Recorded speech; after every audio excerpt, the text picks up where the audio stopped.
I want to talk with you for a few minutes about opinions and why when you have strong opinions on something, it is important to realize that your opinions are only your opinions. It doesn't make them a fact. And just because somebody else has a different opinion than you do, it doesn't make them wrong and it doesn't make them the enemy. I was recently asked about Tom Brady, my opinion on Tom Brady not advancing in the playoffs. I said that Tom Brady, I think, in my opinion, is a stellar example of a leader, a good leader, somebody that people can look up to. His statistics speak for themselves. He's a great guy, a great example of what the NFL needs more of.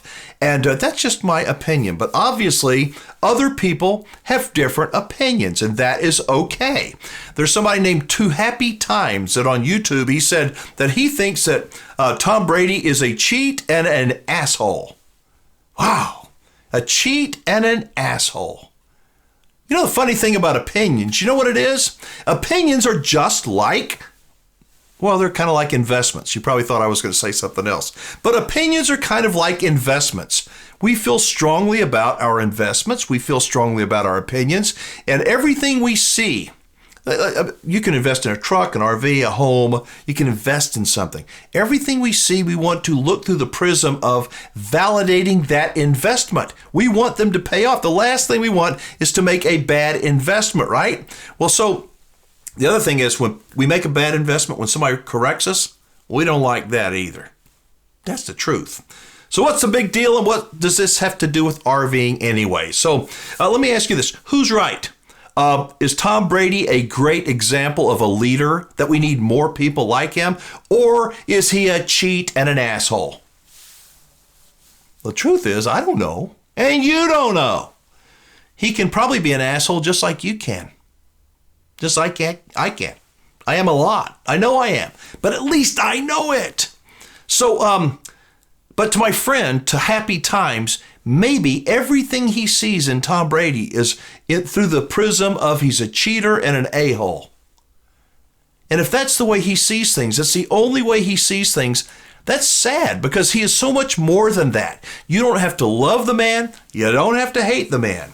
My suggestion here is, and getting into RVing, is that when you buy an RV, you are making an investment, obviously a financial one, but you're making an emotional one as well.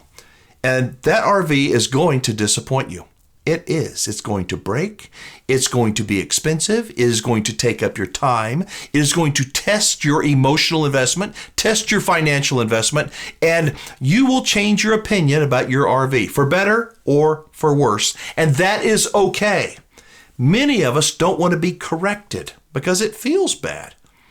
I suggest that being corrected, that changing your opinion based upon experience and living is a really good thing. It shows growth. But if all we do is focus on us, our opinion, I'm right and you're wrong, that we're missing the boat and that we are further dividing people that are already divided too much. So your RV, like I said, it's going to break on you. It's going to give you fits. To the haters out there, I suggest that you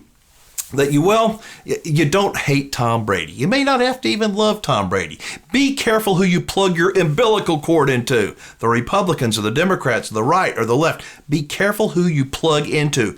Use your brain. Critically think through your problems and be honest with yourself. So to Happy Times, I do hope that you can see something positive in Tom Brady. I'm hoping and that over time, you'll see something positive in him. As always, I'd love to hear what you think. We all want to be heard. I know you want to be heard. Post your comments down below, or better yet, call, leave me a voicemail. You may hear me play it and then respond to it right here on the show. Until next time, I'm Alan Warren, the RV Wingman. Thanks so much for watching.